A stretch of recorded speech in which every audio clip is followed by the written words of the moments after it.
Assalamualaikum warahmatullahi wabarakatuh. Bagaimana Ibu Bapak sudah mencoba melakukan coding dari lagu Cuma Hilang secara mandiri? Hal yang paling perlu dipelajarin adalah bagaimana kita mendengarnya berulang-ulang, lalu kita transcribe, kita tuliskan, lalu kita mengkode masing-masing lirik, kira-kira pesan utamanya apa sih setiap lirik itu. Dan yang harus ditekankan adalah tidak ada yang benar dan tidak ada yang salah, setiap orang punya perspektif masing-masing. Sebelum kita mau bahas tentang latihan mandiri tadi, aku mau ngenalin salah satu jenis data yang kita bilang itu analytical memo writing. Apa sih analytical memo writing? Kalau menurut kita ini adalah catatan-catatan peneliti. Jadi setiap kita melakukan penelitian, biasanya kita punya diary itu sendiri dan saya akan ketik di Word masing-masing apa yang saya lihat, saya dengar, saya rasakan, itu saya ketik.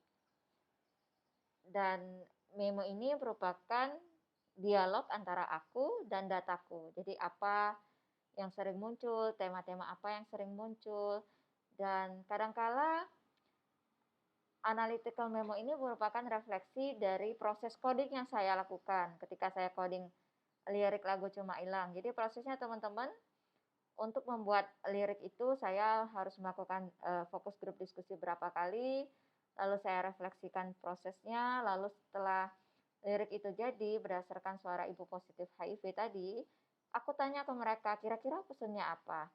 Nah, refleksi dari lagu itu pun, dari suara-suara mereka pun saya olah juga. Jadi selain lirik lagu, pesan-pesan dari lagu itu saya olah, dan juga proses-proses dalam pembuatan lagu itu. Nah, itu menjadi satu mapping tersendiri bagi saya yang ingin mengolah tentang pesan dari lagu Cuma Hilang yang Bapak Ibu lakukan. Jadi di sini ditulis adalah analytic memo, writing documents, reflection on your coding process, jadi proses coding kita, and the code choices, how the process of inquiry is taking shape. Dan bagaimana pemilihan-pemilihan kode menentukan bagaimana proses pertanyaan-pertanyaan yang kita lakukan dalam proses penelitian, apa sih pola-pola yang muncul, lalu pola-pola yang itu aku kategoriin, lalu buat subkategori tema, dan akhirnya aku kaitkan sama konsep teori yang aku gunakan dalam penelitian. Gimana sih contohnya?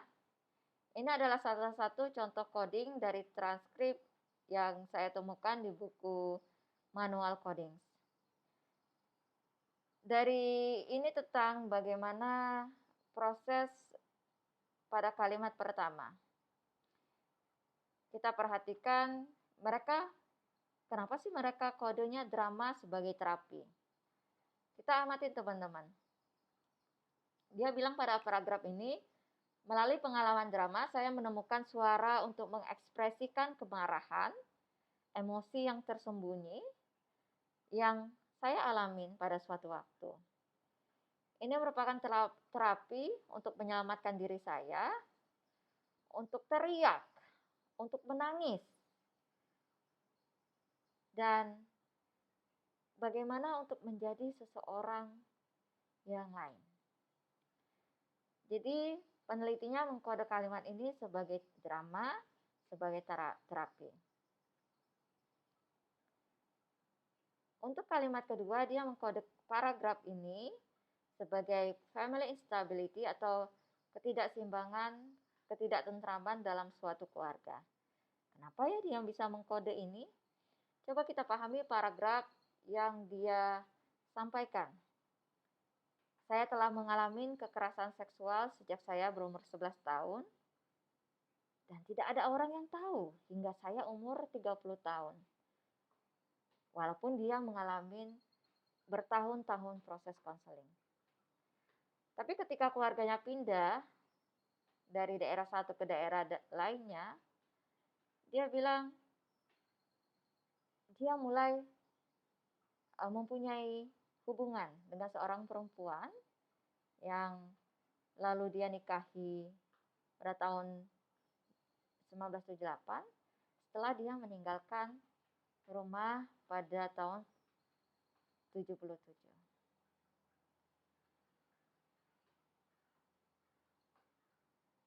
Menurut peneliti, dia mengkode ini sebagai ketidakstabilan dalam suatu keluarga. Dia memberikan contoh yang lainnya, satu adalah damaged good atau merasa menjadi barang yang telah rusak, dan satunya rahasia yang tersembunyi. Coba teman-teman pahamin isi paragraf yang peneliti coba ingin ungkapkan. Kenapa sih dia sampai mengkategorikan ini damaged good?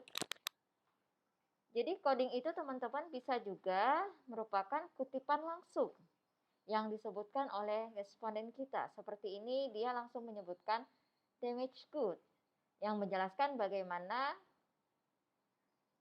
seseorang yang merasa normal, sehat, mempunyai anak, lalu pada awal menopause, karena dia mengalami menopause yang lebih cepat dan merasa menjadi orang yang tidak berguna.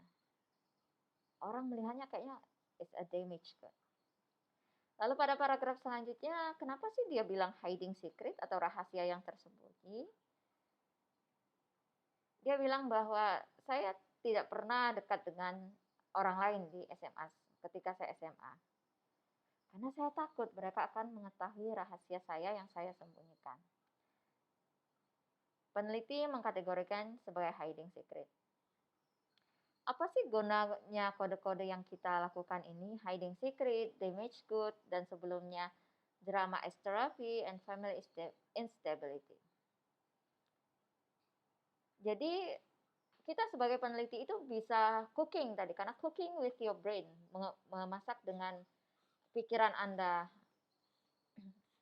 otak Anda. Jadi kalau peneliti ini mencontohkan bahwa drama sebagai terapi, karena berdasarkan responden mereka bahwa banyak sekali hal-hal yang menjadi pikiran para perempuan atau orang-orang dalam penelitian dia dan membutuhkan sesuatu sebagai terapi, baik permasalahan sexual abuse atau pikiran menjadi orang yang tak berguna atau ketidakstabilan keluarga.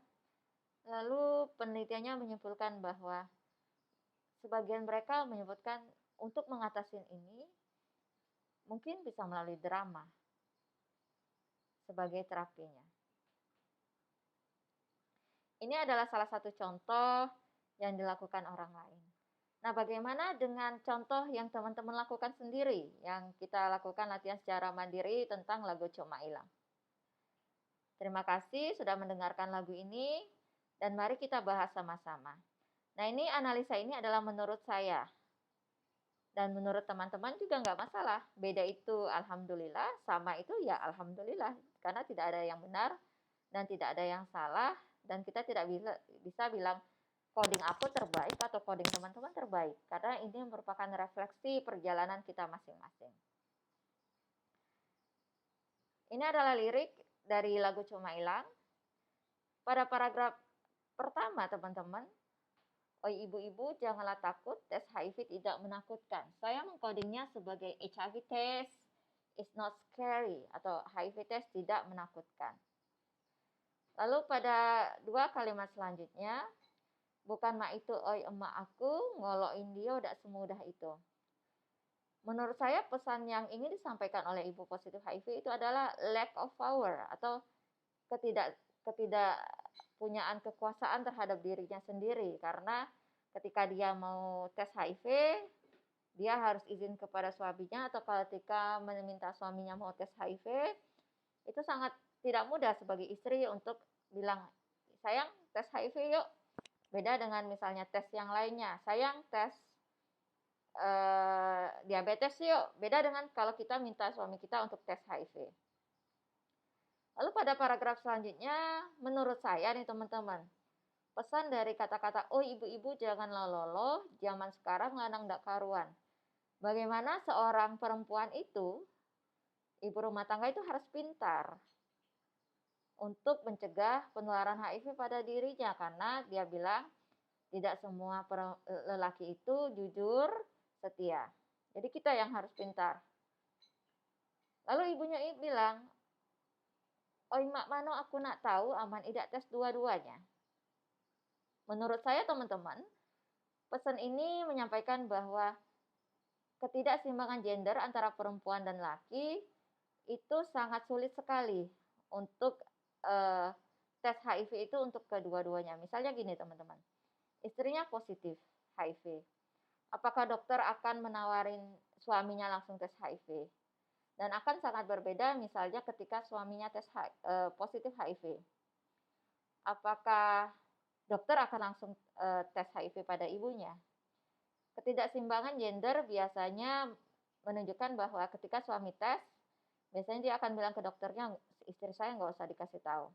Tapi akan sangat berbeda ketika istrinya positif, mungkin tenaga kesehatan langsung inisiatif memberitahukan pada suaminya, karena di Indonesia ketidakseimbangan posisi antara perempuan dan lelaki, istri sebagai subordinate atau sebagai orang kedua dalam suatu pernikahan setelah suami, menganggap rahasia istri itu harus dikasih tahu suami. Beda ketika rahasia suami, apakah harus selalu dikasih tahu pada sang istri.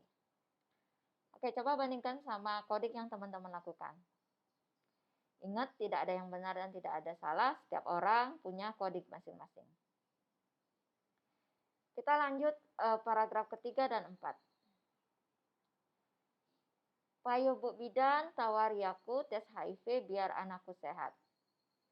Menurut saya, coding yang tepat ini menunjukkan bahwa peranan bidan dalam menawarkan HIV test. Karena di Indonesia itu lebih dari 50% ibu hamil perginya ke bidan, selain ke spesialis, rumah sakit, dan sebagainya. Dan dia bilang, apa ibu sakit HIV? Bidannya bilang, kalau ibu sakit HIV, aku udah galak periksa ibu. Jadi ketika seorang ibu menawarkan dirinya untuk mau tes HIV, menurut saya adanya stigma pada kita tenaga kesehatan terhadap ibu positif HIV dan menyebabkan kita tidak mau merawat dia. Jadi saya codingnya ini stigma on woman with HIV. Pada paragraf selanjutnya, mereka bilang aku galak dites HIV demi kesehatan aku sama budak. Jadi adanya keinginan sang ibu sebenarnya mau tes HIV. Karena untuk ibu-ibu yang telah memiliki anak positif HIV itu suatu penyesalan bagi mereka. Dan mereka ingin, kalau aku tahu dari dulu, aku mau tes HIV.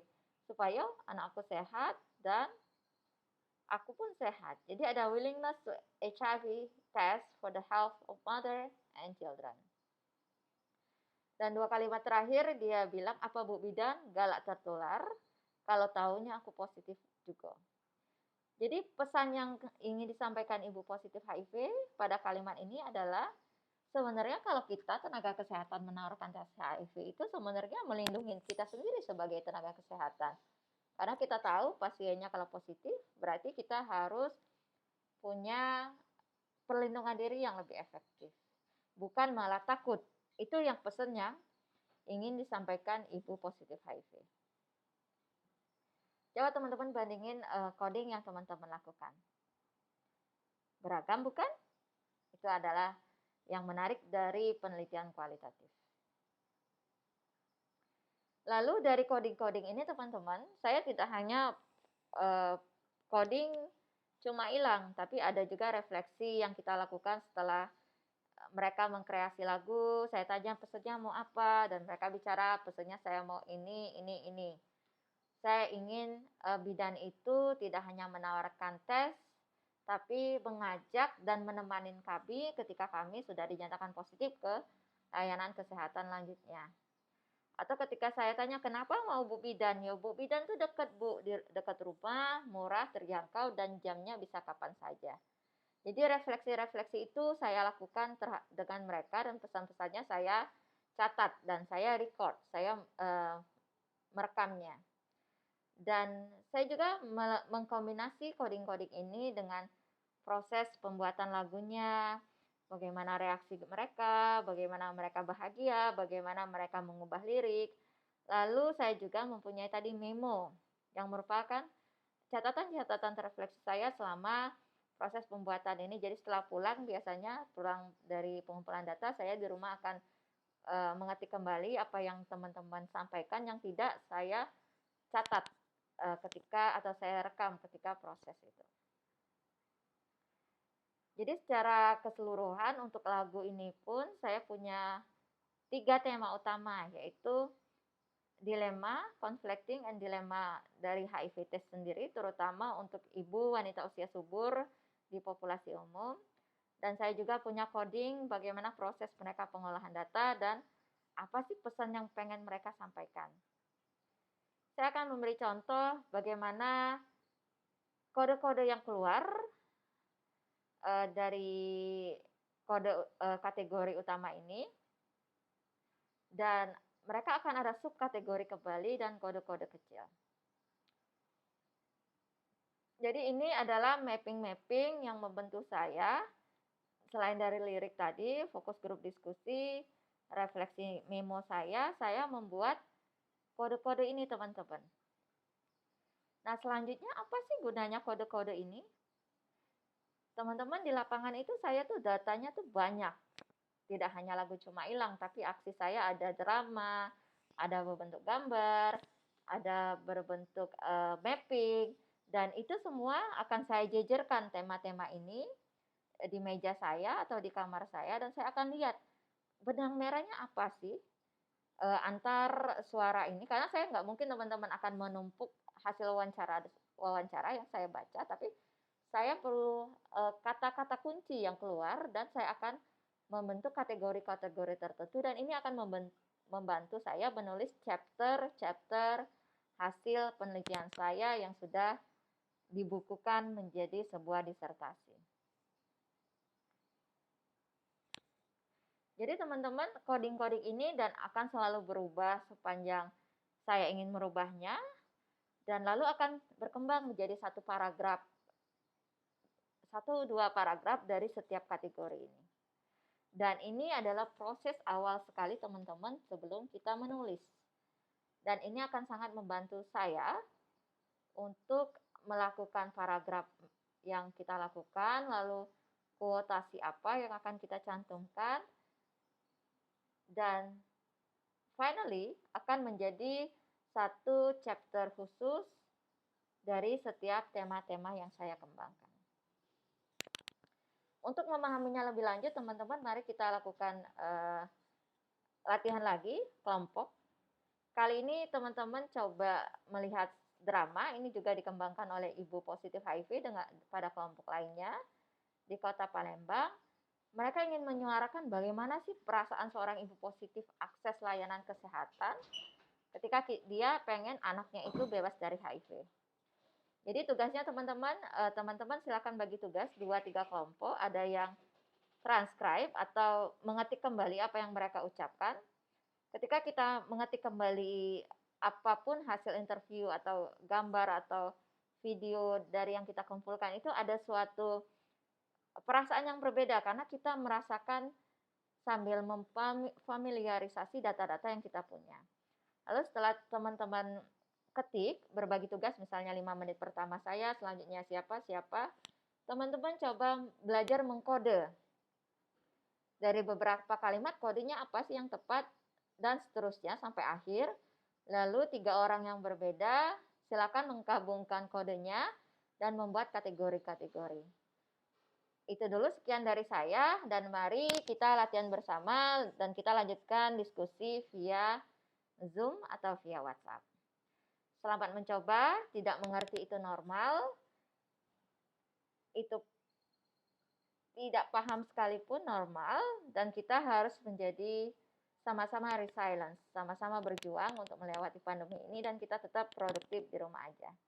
Itu aja dari saya teman-teman. Assalamualaikum warahmatullahi wabarakatuh.